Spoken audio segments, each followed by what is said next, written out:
Welcome to the Schools of Excellence podcast, a place for insightful conversations about building sustainable schools of excellence. Join me each week as we explore the importance of leading with your values, creating impact, and leaving a lasting legacy. My goal on the show is to provide you with clarity, elevate your mindset, and equip you with practical strategies and inspiration. I'm Chana Olshansky, a proud mother of four, a former New Yorker, now savoring sunny Florida vibes. With a professional journey spanning 18 years across all levels of school leadership, I bring nuanced insight that delve into the intricate details of running a center, as well as the broader visionary aspects of leadership. Thank you for joining me for this conversation. Let's build a legacy of excellence together.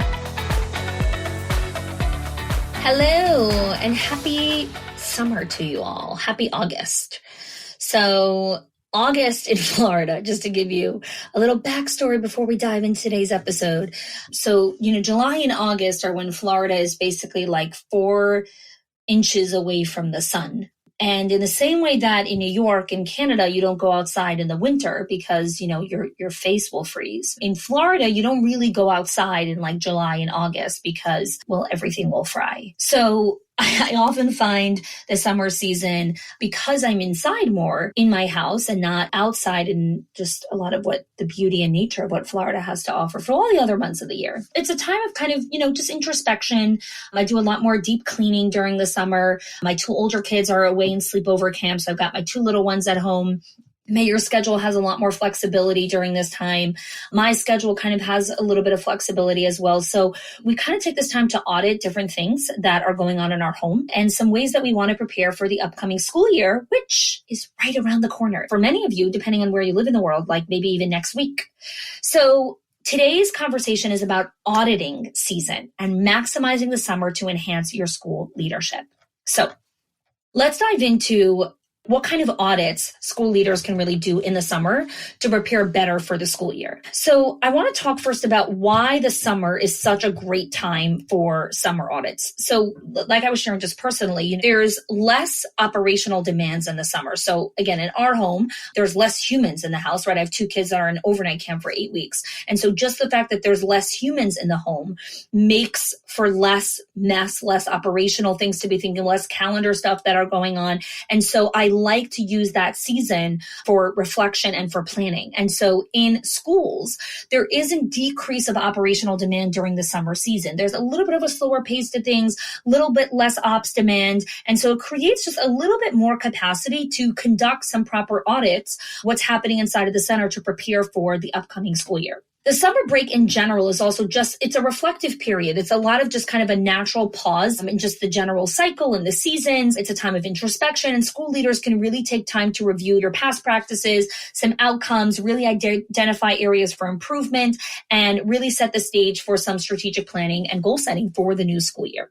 The other thing to think about also why summer is a great time for auditing, typically in the summer season, you'll have less children in the building. So even if you're running a summer program, there's a lot of people that are running kind of different summer break schedules. So you might have like 1 week, you'll have, a certain amount of kids, but like a different week, a bunch of people are all of a sudden on vacation that week or whatever it is. So because summer has that natural rhythm of people are pausing, people are taking breaks, people are going on vacations, there's less humans in the building. And when there's less humans in the building, it becomes easier from a brain capacity standpoint to run certain kinds of audits.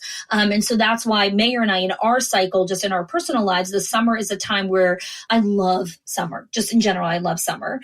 But another reason why summer is just a beautiful time that I cherish is a time where we really do a lot of introspection from a family perspective and really looking at what grades are our kids going into, what are going to be their needs, how old are they in this new year, what were their friendships like last year, who were their teachers, who are their teachers going to be this year. We really take the time to think through that and set some intention for the upcoming school year. So that's what I want today's episode to be about for you guys. So I'm going to share with you a couple of different audits that you can do in the summer now.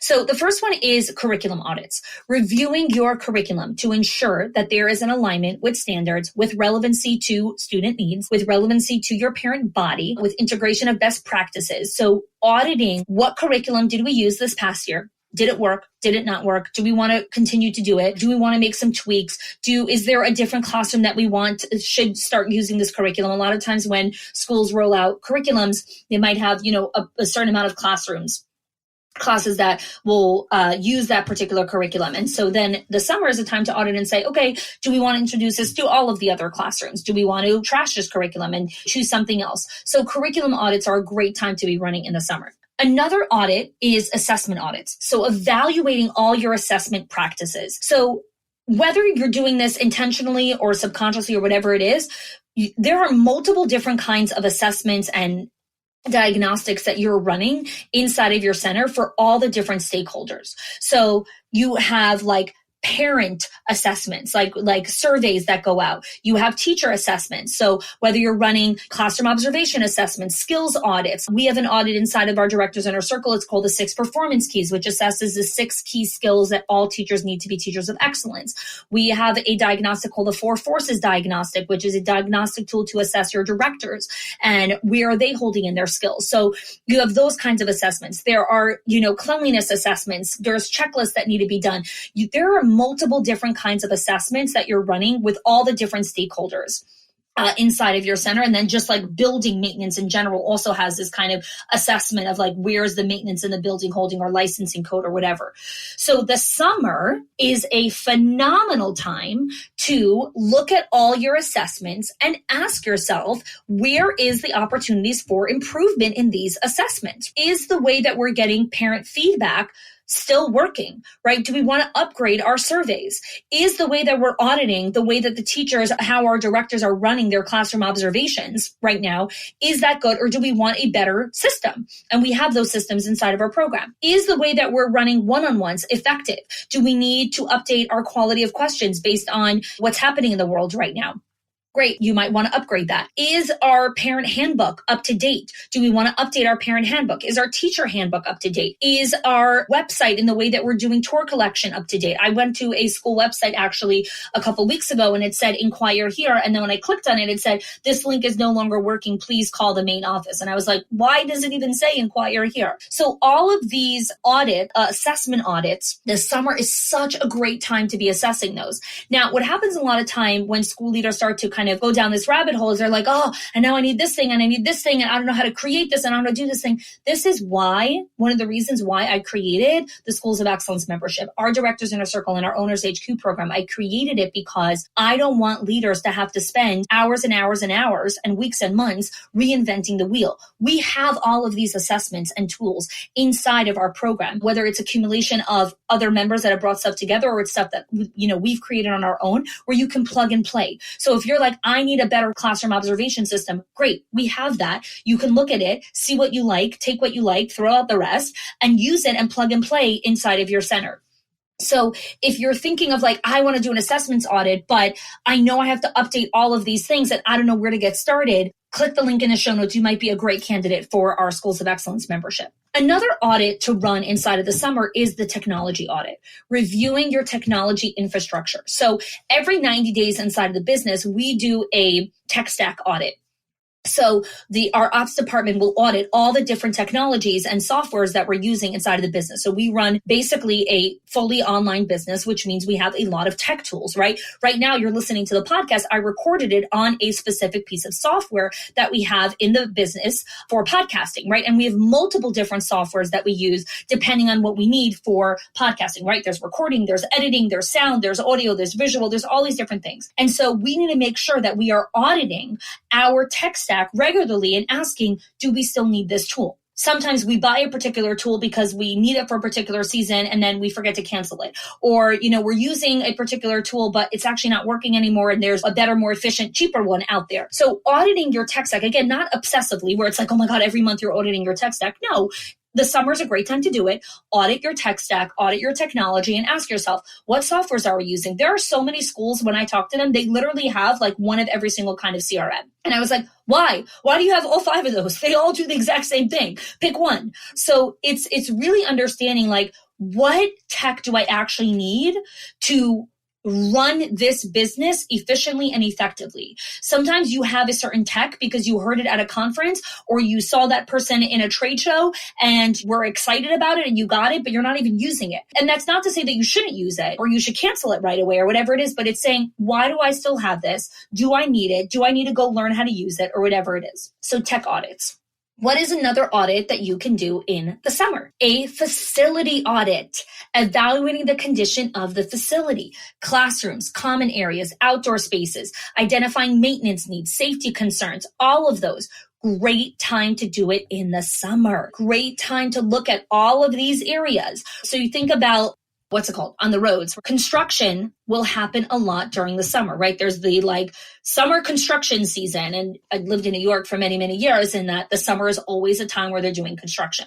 One, because again, there's less volume of cars on the road during the summer. And also because after the winter in New York, there's a bajillion potholes that they're trying to fix up and cover up during the summer season to prepare, for the next round of potholes that come next winter. But the summer is a time where they're typically doing more construction because there's less volume. So there's less rush hour times. It works differently.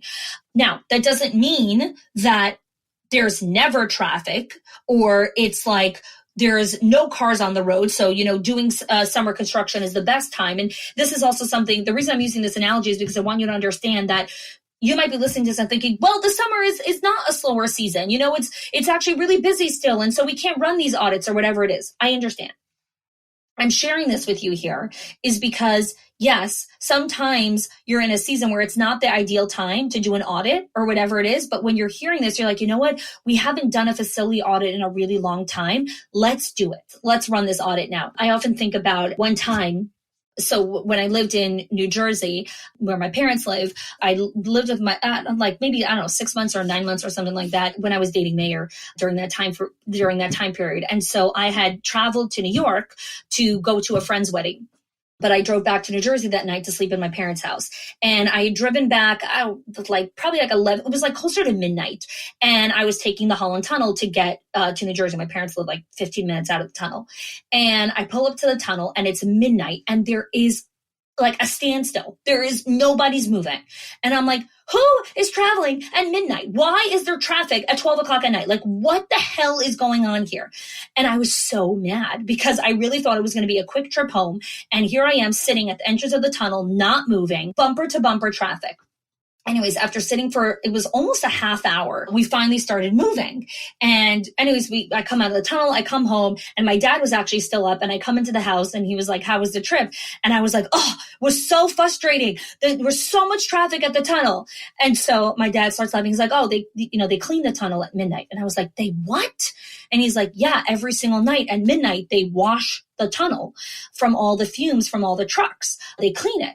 And anyways, we both just started laughing and it was and then I realized that there wasn't traffic. They literally closed the tunnel. So everyone was sitting and waiting until they opened the tunnel again. My point in that is sometimes you're going to inconvenience people because you actually need to run this audit. And so you might be sitting here and thinking, well, I can't run this facilities audit, or I can't do this technology audit, or I can't do this assessment audit, or whatever it is. It's going to inconvenience people. It's too many other things going on. Yeah, I know. I was mightily inconvenienced by the cleaning of the tunnel. But you know what? Guess what? The next morning I had to drive there and it was really nice not to have black fumes everywhere. So yes, it's inconvenient sometimes when you have to run certain audits or do certain maintenance stuff, but they're needed for the health of your business. And so in the summer right now, during this season, I really want you to be discerning about where do you need to audit certain areas of your company. Okay, let's continue. Where else do you need to run some audits? Professional development, evaluating what professional development opportunities you want to be investing in for this coming year, assessing their relevance, the quality, the impact of professional learning, all of these areas. And one of the things that I think a lot of school leaders miss out on when they're preparing their professional development budgets is they don't put themselves in the equation. So they make budgets for where am I going to invest in the teachers? Where am I going to invest in my leaders? Where am I going to invest, with this conference and thing? And then it's like, okay, but what about you? Are you investing in you? Where are you investing in your quality of leadership? And where are you getting support? What container are you having for yourself to be mentored, to be supported, to be taken care of, to have a first line of defense to? What is your support system? And maybe this year is the year that you actually redivert the way that you invest in professional development, and you say, this is the year I invested me. This is the year that I'm going to allocate funds to invest in me as the leader. And the last area to audit is parent and community engagement, assessing your strategies for how you engage parents and the broader community, how you do, school activities, parent activities, the decision-making process around parent and community engagement. This is a huge one when it comes to parent and community engagement. Just actually understanding what is your decision-making process and how you decide, should you run this parent event? Should you not? Should you do this community event? Should you not? Like having your decision-making filters, that is a system that needs auditing every single year. Re-audit, how do we make decisions around parent and community engagement? How do we make decisions around this or this? Mayor and I often in the summer, again, when we're auditing just schools and our community commitments, our synagogue commitments, what we like, our charitable commitments, all those things that we're auditing, one of the things that we're auditing is what is the decision-making filter around this decision? Because we're going to have to make this decision multiple times throughout the year, right? So whether that's where we're giving for charitable contributions, what are going to be our community commitments this year? Are we signing up to be part of this? Are we volunteering in this area? Are we going to have our kids involved in this certain area? Are we going to show up for this thing? Are we going to contribute here? Whatever it is. What is the filter this year based on our season of life right now, based on our commitments that we have, based on the season of life where our kids are? So we're entering a season, right, where Mendel's going out of town. He's going into high school. Goldie's going into 7th grade. She's going to be graduating the year after. Yussie's going into 1st grade. Like, what's going on with all of our kids? What are their needs? Where are we holding? And what will be the new decision-making filter for how we make decisions in relation to our community commitments? We really value being part of our community. We love our Jewish community. We love contributing. We love being part of it. We love being leaders in our community. And we have to be assessing consistently what is the filter for how we make decisions over where we show up, where we contribute, how we contribute, right? Resources are contributing with our time, our money, our people, just us physically, our energy, our emotion, all of those things. So taking the time to audit how you make decisions in relation to parent and community engagement is such a gift to give to your future self in the summer. So by conducting all these different audits during the summer, again, this is not a podcast episode. I'm like, okay, everyone, sit down, buckle up, and now audit all of these things during the summer. No, these are ideas, and you can choose one or two of them, or even just one of them that you want to audit this summer. And you might say, you know what, I'm going to audit our technology in the summer, and I'm going to audit our facility in October. Again, there's no hard and fast rules on like, you can only audit these things in the summer. This is just an invitation and a time that it may be a little bit easier or simpler to audit these things. But taking the time to audit these, you're gathering such valuable data, insights, feedback, all of these things that really inform your strategic planning, your resource allocation, it's your improvement of your initiatives, and most importantly, it really allows you to live in alignment with how you want to feel, with what your values are, with what the school's mission is. And that's what you're really here for, right? Like that's what the school leadership is about. And so I hope today's episode, this audit season, invited you to think about things from just a whole new different perspective. And I'd actually would love to hear from you. If you want to reply to this to our email that we sent out, or DM me on social media, I'd love to hear from you. Which audit are you most excited about going forward and conducting? All right. Thanks so much for joining me. If you are loving the Schools of Excellence podcast and have gotten any value out of it for your school, I would love if you can do two things for me. One, subscribe to the show so you never miss an episode. And two, can you please leave us a review? Reviews help other school leaders know that this is the place to learn how to build a school of excellence. And I would be so grateful if you can do that for us.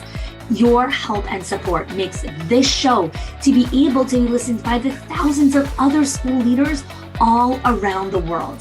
Thanks so much for listening, for giving us your time and attention each and every week, and I appreciate that you have joined us.